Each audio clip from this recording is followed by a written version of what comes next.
Lilly Téllez ataca a México desde Estados Unidos y pide la intervención, pero Sheinbaum responde con hechos.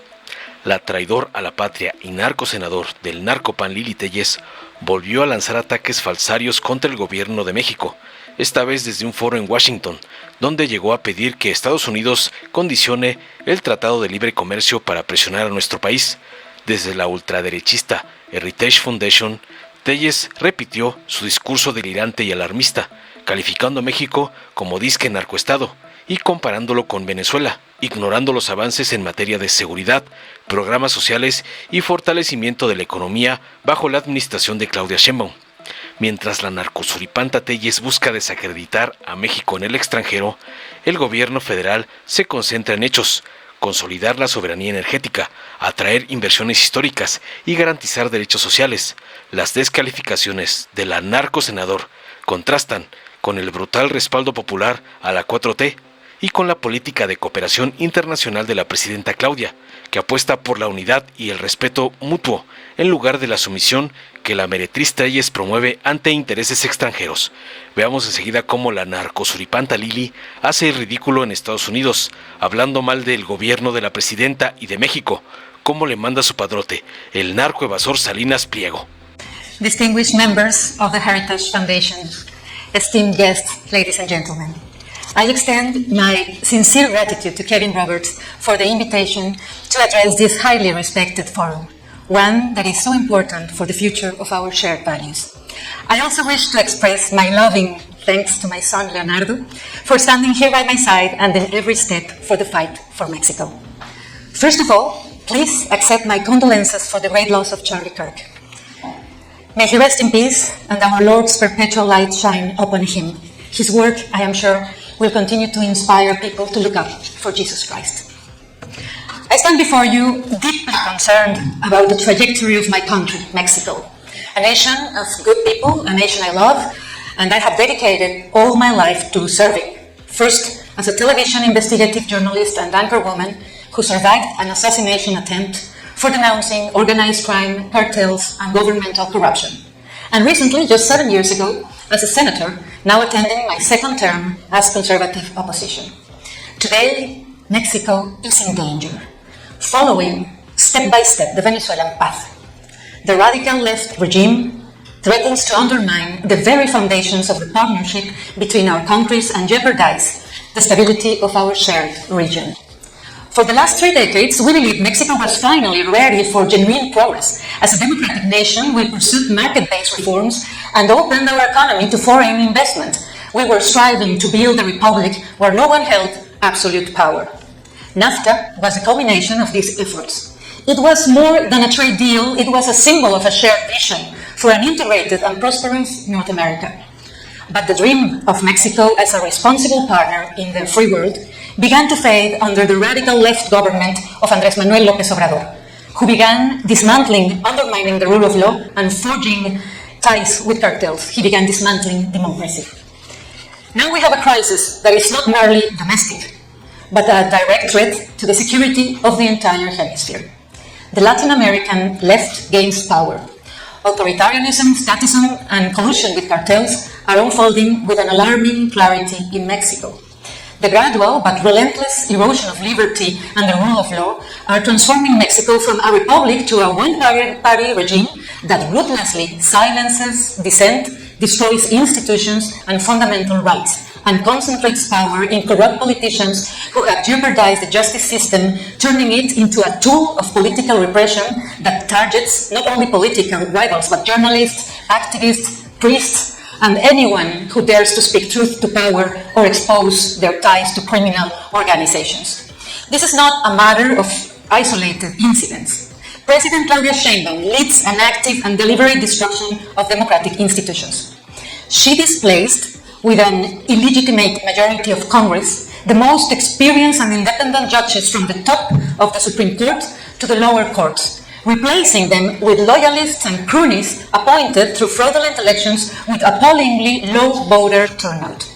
The result is a judiciary that is no longer impartial, objective, and committed to upholding the rule of law, but somewhat beholden to the ruling party, a puppet court to serve the president as an autocrat, not to serve the people. The new judiciary got into power violating the constitution, just like it happened in Venezuela. Just like it. It is not an exaggeration to say that Mexico no longer possesses a genuinely independent judiciary. The situation may worsen in the months ahead. The President will pursue further reforms, including a deeply concerning electoral overhaul to increase government interference and make it far easier to commit fraud, ensuring her party's perpetual and ending fair and competitive elections. Morena Party is full woke ideology. It's illegal in Mexico to say that a man is a man even under women's clothes and makeup. If you say so, you get fined and kicked out of politics. Children are indoctrinated in the woke ideology, forcing them to study with the books published by the government. They have to learn about the left ideology as the best political and economical system. It is also prohibited to mention God in schools, in classrooms. You cannot mention the word God. This insidious rise of authoritarianism is linked to another troubling trend: the relentless and often reckless expansion of the state into all spheres of economical and social life. The government supports central planning, has a deep suspicion of free markets, and undermines private enterprise. Statism is at the core of the regime. The government has restricted private investment in key sectors such as energy, effectively taking industries under the state's control with its corrupt and inept bureaucrats. Perhaps the most alarming aspect of this statism is the growing role of the military in Mexico's economy. Rather than focusing on the urgent task of defending our nation from cartels, the military manage ports, airports, custom facilities, and other sectors like construction, transportation, and a wide array of commercial activities. And this brings me to the third and most alarming aspect of the new Morena regime: the alliance between the government and the cartels. A systematic and deliberate strategy to consolidate power through violence, intimidation, and the manipulation of the rule of law. Listen to this. Each day in Mexico, 10 women are assassinated. Each day in Mexico. This has been for years now. Mexican mothers mourn. Mexican mothers, we all live in fear throughout our country. And let me be crystal clear. The cartels are embedded in the political system, exercising enormous influence over elections, laws, and territory. Just 2 weeks ago, a major scandal was exposed involving 2 higher-ranked members of the Mexican Navy, nephews of the Navy Secretary. They were leading an international fuel smuggling and theft crime organization in collusion with a designated terrorist cartel. Moreover, the cartels actively participate in the elections. They have financed campaigns from the leftist ruling party, they have kidnapped opposition members, and in the 2024 election, 40 candidates were assassinated. 40 candidates. At least 4 governors are now facing credible accusations of collaborating with the cartels, and even the leader of Morena in the Senate is linked with a cartel. He sits just a few meters from me. In fact, López Obrador, presidential office chief, had a bank laundering money for a cartel to buy chemicals in China to produce fentanyl in Mexico, and Sheinbaum will not proceed against him. The lines between government and organized crime have blurred, and cartels operate with impunity and terror. In this increasingly bleak landscape, there was one moment of clarity, a game changer that at least partially shifted the dynamics: the new policy from President Donald Trump toward Latin America. President Trump, unlike many others in Washington Biden's administration, recognized the gravity of the situation in Mexico and understood the dangers posed by the cartels, not only as the main culprits behind flooding the United States with fentanyl, but also as a destabilizing force threatening the security of the entire hemisphere. He took a bold and decisive step, designating the Mexican drug cartels as terrorist organizations. I have tried 3 times to pass a bill at the Senate to designate cartels as terrorists. 3 times, from years ago. But López Obrador and Claudia Sheinbaum ordered the Morena senators to vote against it. Why? Because they are narco-politicians. Trump's decision sent a clear message to the Mexican establishment. exposing the complicity of members of the Mexican government and forcing the new administration to take at least some steps to combat cartels.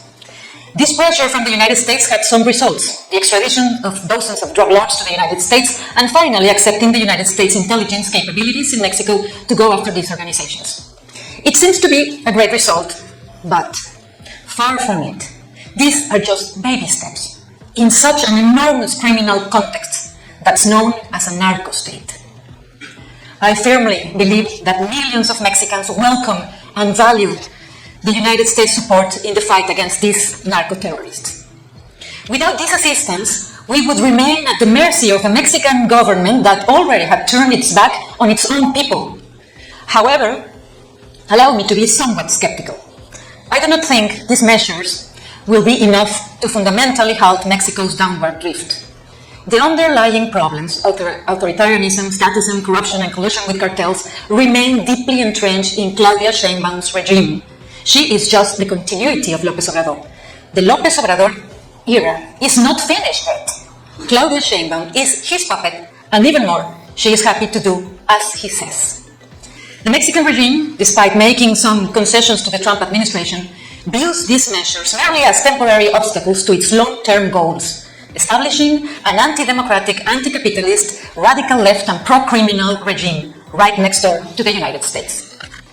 This is why it's so crucial that in the incoming US-MCA negotiations, democracy and rule of law are incorporated as non-negotiable commitment from Mexico. Claudia Sheinbaum must understand that being part of North America's economic community comes with the responsibility to permanently ensure hemispheric security, actively defend democracy, and promote a competitive capitalist system. We conservatives on both sides of the border must work together to ensure that our shared values are protected. The battle of the right in Mexico is as crucial as the one taking place in Europe and the United States. But the Mexican left is far more serious and dangerous. It holds real and great power. And politicians have an alliance with cartels. Just look at one state. Just one state. There are many like this. Let's take Sinaloa, for example. The whole state is run by narcos. And López Obrador and Claudia Sheinbaum were really angry when the United States got its major drug lord. And they even said that the violence was provoked by the United States for capturing this drug lord. In reality, it's the other way around. The violence is provoked by the government of Morena, who don't capture the criminals and don't capture the big narco leaders and the narco politicians who protect them. Yet there is hope for Mexico. There is a resurgence of the right, not among the political elite who have historically proven cowardly and prefer to navigate the politically ambiguous center. The resurgence of the right is taking place among the new generations, in the generation of my son, in those young Catholics who are sick of professing their faith in silence, in the men who are tired of being humiliated by radical feminism, in the families who are concerned by the indoctrination of their children, in the entrepreneurs who perceive the attack against meritocracy as an existential threat, in the victims of the cartels who desperately cry out for order.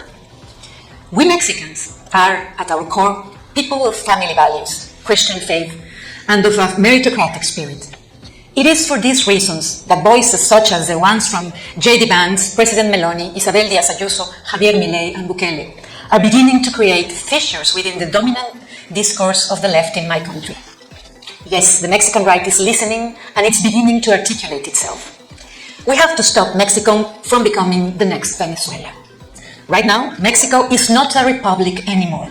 Just watch the destruction of the institutions, the absence of the rule of law, the statism. Just observe the hope and the admiration that Morena promotes for Cuba and Venezuela. Under Morena, Mexico has become one of the most violent and corrupt countries in the world. I hope our countries can work together against crime at a major scale. I ask the United States government to let us know the names of the narco politicians. Our people should know at least who are identified by the United States authorities so we can organize social pressure over them. I can assure you, there are many of us who are fighting for freedom, life, justice, for republican institutions, for the rule of law. We are fighting for peace. We are in front of the radical left monster and their allies, the cartels. But under God's guidance, we won't step back.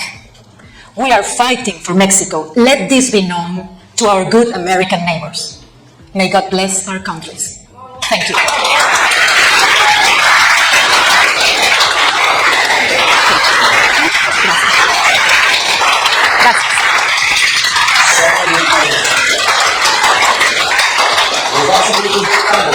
Dale en me gusta, suscríbete, activa la campanita y compártelo para que más gente lo vea.